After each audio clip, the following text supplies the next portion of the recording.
Hey everyone, this is Dr. David Song from the Rehab Hero Clinic. Today I'm going to go over a 10-minute warm-up that you can do if you just follow along with me in this video today. All you'll need is a light monster band or a red monster band. These are also called pull-up assist bands or strength bands. You can search up any of those online. They're pretty accessible. All right, so first thing we're going to do are what we call banded pullovers. So we're going to take the band and we're going to put a little bit of tension through your own strength here. So you're not just going to grab it with a lot of slack, put a little bit of tension. From here, you're going to just pull it over top and back behind you. And we're going to do about 10 to 15 reps. You could do more reps if you really like this exercise. But the goal is to just warm up your rotator cuff and your other shoulder muscles. We don't want to really fatigue them because if you're going to be doing a compound lift, such as a bench press or a shoulder press, or even if you're just warming up to do some calisthenics like push-ups or dips, the goal isn't to pre-exhaust your muscles necessarily, it's just to get them nice and warm. The benefits of getting your muscles nice and warm is that your tendons will be a lot more pliable. They'll be more likely to adapt to changes in length, which means you're less likely to injure yourself, so long as you're doing a dynamic warm-up and not a static stretch as a warm-up. Do not recommend static stretches as a warm-up. You can keep those for after your workouts. Today's warm-up video will be very dynamic in nature. So we got about 3 more reps here, if my counting is correct. Again, pulling apart only lightly, just so you can activate those rotator cuff muscles. Pro tip, to activate your rotator cuff, all you gotta do is grip onto an object a lot harder, which is really good because if you need some extra stability during the lift, just increasing the amount of grip you're doing is gonna be really good. Likewise, if you have a rotator cuff injury and activating those rotator cuff muscles hurt, then lightening up your grip might be a little bit more comfortable for you. Next, we're going to be doing what are called TPs. So once again, we're going to do a light pull. We're just going to pull one arm up while keeping one hand down, bringing it all across and over, and then kind of doing the exact opposite with the other hand. We're just going to reverse that motion. So we're just going to do about 5 of these just to get those rotator cuff muscles active. 5 each side, so about 10 reps total. So those are 2. When you're doing this, you want to kind of keep this upper arm close to your head, almost as if you're trying to bring it to your ear, just so that we can work that full flexion range of motion that you need for a lot of lifts, such as the shoulder press, military press, or whatever you want to call it. Going for a 4th rep here, and then we're going to do 1 more. So by now you should feel a pretty solid burn in your rotator cuff or your deltoids. Pull it right up and over. Okay, so we're going to save this band for a little bit. We will need a band anchor later in today's video, or something like a squat rack if you're at the gym. Okay, but other than that, we're going to go onto the floor. Make sure you have a yoga mat ready for you. From here, we're going to do some external rotations. So I'm going to use my forearm as a pillow, and then I'm going to keep my elbow anchored to the floor. And I'm just going to do some rotations, trying to rotate my hand about 30 degrees off the floor and then back down. So for a lot of you, you might get a cramping sensation in your rotator cuff if you're not used to this type of movement. So try not to force the movement. Go nice and easy, breathe into it, and go as far as you could comfortably go. Okay, so since this is a warm-up, it's a light to medium intensity, and we're going to go for about 6 repetitions at least. If you can, do something like 10 reps. But this is actually probably one of the hardest exercises that you'll do that's a body weight exercise. Like, this is actually extremely tough. For me, it's not that bad because I'm trained from showing this to 1 million people a day. But here we are. This is rep number 8. We're going to be doing 2 more. Okay, 1 more after this. Nice and easy. Activating those external rotators, which are your infraspinatus and teres minor. I'm just going to switch sides so you could see me do my other side now. Of course, you can always do both at the same time, but I always find it a little awkward in terms of supporting your head when you're trying to do both, because we want the elbows anchored onto the floor the whole time. Another key tip is that you don't want to be rotating your shoulder off the ground, so you want to keep your chest planted on the ground as much as possible while you're doing this exercise. This is rep number 5. Nice and easy. And when we get to the top, we don't want to just drop our hand back down. We're trying to control this lowering phase as well, because each of those components is really important for priming up your rotator cuff muscles. Okay, next we're going to do what we call a shoulder rocket. So from here, we'll do both at the same time. But you're going to start with your chest on the floor, knuckles on the floor, forearms completely vertical. And from here, without lifting your chest off the ground, you want to keep that chest on the floor, head off the ground. You can always support your forehead on the ground if you want. I'm not going to because I won't be able to talk to you. I'm going to lift my fist up, and then I'm going to rotate, and then I'm going to punch outwards as if I'm doing like a shoulder press movement. Coming back, rotating back in, and then rest. So we're going to do about 5 of these. These are tough to do. Rotate, pressing up, back down, rotating in, and rest. So we're only going to do about 5 reps because again, the goal isn't to completely fatigue your rotator cuff and shoulder muscles. It's just to prime them up. While you're doing this exercise, if you find that you need a break, by all means, take that break. You don't need to force yourself to do these reps back to back.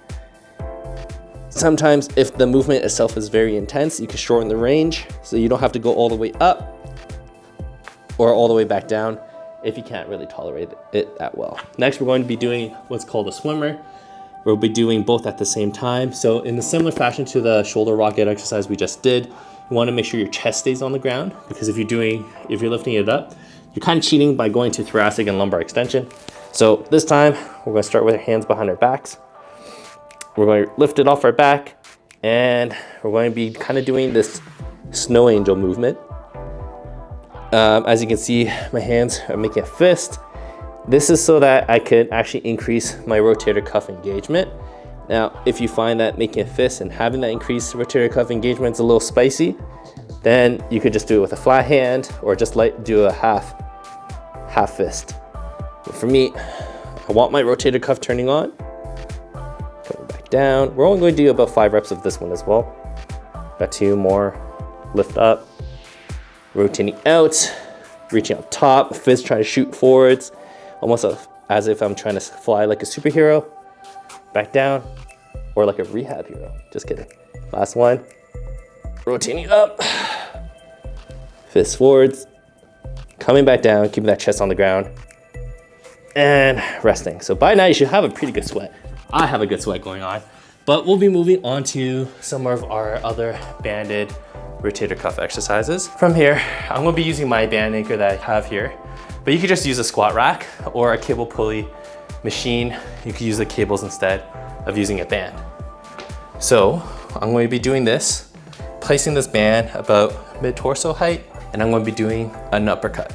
Okay, so from here, now I don't want too much tension through here because I don't want to be struggling. I just want a light amount of tension through the band, just enough for me to engage that rotator cuff of mine. Keeping my elbow bent to 90 degrees, elbows in line with my shoulders.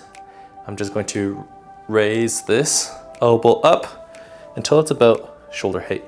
I want to really make sure that my hand isn't rotating inwards at this top. If you find that you are kind of losing to the band's intensity, just step a little bit closer so that your elbow can be underneath your fist, supporting that wrist of yours. All right, so we're going to go for about 6 repetitions here. And you'll find that your rotator cuff is really engaging. Once again, primarily your external rotators, your infraspinatus and teres minor muscles. I'm going to go for rep 4 here, unless I miscounted. When you're doing this, also try not to tilt your body too much. You want to try to stay as upright as possible. It's not the worst thing in the world if you end up compensating that way, but just for the nature of what we're trying to accomplish, which is just warming up our rotator cuff, we want to isolate that as much as possible. I'm going to do the other side now. So from this side, you'll see a more of a side profile, and you can see how I have that 90-degree bend in the elbows, just raising the arm up. I like to have my hand on my core just to kind of cue me to engage that core of mine, because once again, I don't want to be bending through my torso. I want to isolate this movement to my rotator cuff only. So we'll do about 3 more repetitions here. Make sure you're breathing. It's pretty common for people to hold their breath at the peak intensity of the movement, which is at the top, but you want to really make sure you can breathe. You actually want to be able to pass what we call the talking test, which is being able to say a full sentence without having to gasp for air. If you find that you have labored breathing, then you're pushing yourself too hard for a warm-up. Of course, a higher intensity version of this exercise can be done just as exercise to build up your rotator cuff. Next, we'll be doing what I like to call pull back press. So now I'm going to anchor this band to roughly around shoulder height, plus or minus a few inches. I'm gonna keep a little bit slack in between my two hands just so that the band doesn't slap me in the face when I pull it back. I'm gonna take a step back, pull it back into a kind of like a face pull motion. And then from here, I'm going to do a shoulder press motion. Making sure I'm trying to keep my forearms as vertical to the floor as possible. So unlike a face pull, I'm not going to reset back here. I'm actually just going to go right into my next repetition. So I'm gonna go for my second rep here. Back down, nice and easy, going again. So for this exercise, once again, because we're doing a warm up, only going for about 6 reps. Non-failure reps, non-fatiguing reps, just something so that you could get these rotator cuff muscles fired up. All right, we're going to do about 2 more repetitions here. Make sure you're breathing. The other thing you want to keep in mind while you're doing this is that you're not hyperextending the spine to try to get your arms up there. You want to keep your core engaged so that your ribs can stay relatively low. A little bit of extension is okay, that's kind of normal, but you don't want all the movement to be coming from there. Okay, moving on to our next exercise. We'll be doing just a front raise, but it's going to be kind of modified in that we're going to be moving not just straight in front of us, but kind of to the side. So I'm stepping on the inner aspect of this loop. Hold the band with both hands. And I'm going to spread my arms apart while I'm doing this front raise. So it's kind of like a modified front raise, lateral raise. It's kind of in between the both. And the goal is that we're targeting both muscles. If a front raise is mostly for your anterior deltoids and a lateral raise is mostly for your medial deltoids, then this kind of modified raise will hit up both. And because we're just doing a warm-up, we want to target as many muscles as possible without necessarily isolating or fatiguing them, right? That's the whole point. That's why, for example, you'll do a light jog before a leg day, is that we're not trying to isolate any individual muscle during a warm-up. We're just trying to kind of target all of them, get some blood flow. We're going to go for 1 more rep here and finish up. So that completes our rotator cuff, deltoid, shoulder warm-up that you can do before you do any of your compound lifts. This can help you with minimizing how much pain you feel during your regular workouts if you are experiencing some issues. But if you still experience a lot of issues, despite having a good warm-up, then it's really good for you to see a healthcare practitioner. If you're looking for one in the GTA, Rehab Hero has 2 clinics, one in Markham, one in North York. You could book in by using the link below. If you're new to my channel, please hit subscribe. If you have any questions, let me know in the comments below. I'll see y'all next time. Peace.